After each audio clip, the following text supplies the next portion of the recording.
राम रावण का युद्ध होता है तो रावण के 10 सिर ही क्यों होते हैं, 5 या 15 क्यों नहीं।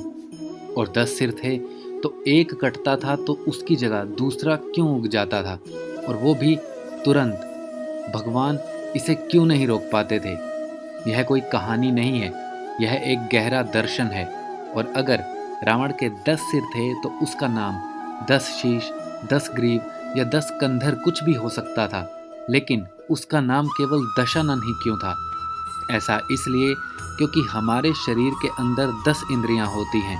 रावण हमारे शरीर की वो प्रवृत्ति है जो 10 इंद्रियों के खुले हुए मुख यानी 10 इंद्रियों की बहिर्मुखी पिपासा का प्रतीक है। एक सिर कटता था तो दूसरा उगता था। इसका अर्थ ये है कि यदि कोई आपकी एक इच्छा पूरी करिए, उसी वक्त दूसरी इच्छा प्रकट हो जाती है और इसे भगवान भी नहीं रोक सकते। इसीलिए अब उनको कौन समाप्त करेगा? उसको समाप्त करेगा वह ईश्वर राम। राम शब्द का अर्थ है रमन्ते इत रामा, अर्थात वह तत्व जिसमें सारा का सारा ब्रह्मांड अवस्थित है, वहाँ राम है। और राम के पिता कौन है? दशरथ। जब 10 इंद्रियों को रखने की क्षमता आती है तो हृदय में वह तत्व पैदा होता है जो 10 इंद्रियों की बहिर्मुखी पिपासा को मारता है, तब जाके धर्म की स्थापना होती है। इसीलिए तुलसी जी ने लिखा है कि ये एक घटना के साथ एक इतिहास भी है। उन्होंने कहा, कहत परम पुनीत इतिहासा, शब नहीं करत सकल भ्रम नाशा। इसको आप सुनिए, समझिए, सारा भ्रम नाश हो जाता है। इसीलिए 21वीं सदी के महान भारत में यह आवश्यकता थी।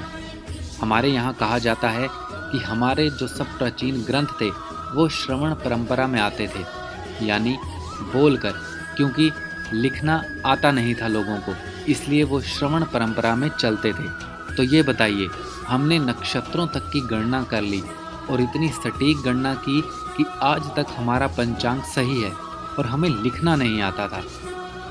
वास्तविकता यह है कि हमारी जो सामर्थ्य थी वो इतनी आगे हो चुकी थी कि वहाँ पर लिखने की आवश्यकता ही नहीं रह जाती थी। एक छोटा सा उदाहरण आपको बताता हूँ। जिन भाषाओं में मात्रा पाई नहीं होती, अब ये बताइए, छोटी ई और बड़ी ई आप लिखकर समझा सकते हैं क्या किसी को? बोलकर ही समझा सकते हैं। इसीलिए हमारे यहाँ स्वर का महत्व था। हमारे यहाँ वैसी भाषाएं थी जिनको आप एक ज़रूरी लय में ही बोल सकते हैं। इसीलिए बोलने की आवश्यकता थी, सिर्फ और सिर्फ लिखने की आवश्यकता नहीं थी। तो दोस्तों, ये थी हमारी आज की जानकारी। उम्मीद करते हैं आपको बहुत पसंद आई होगी। अगर ये वीडियो आपको पसंद आई है तो इसे लाइक कीजिए, शेयर कीजिए, हमारे चैनल को सब्सक्राइब कीजिए और अपने सुझाव हमें कमेंट बॉक्स में भेजिए। धन्यवाद।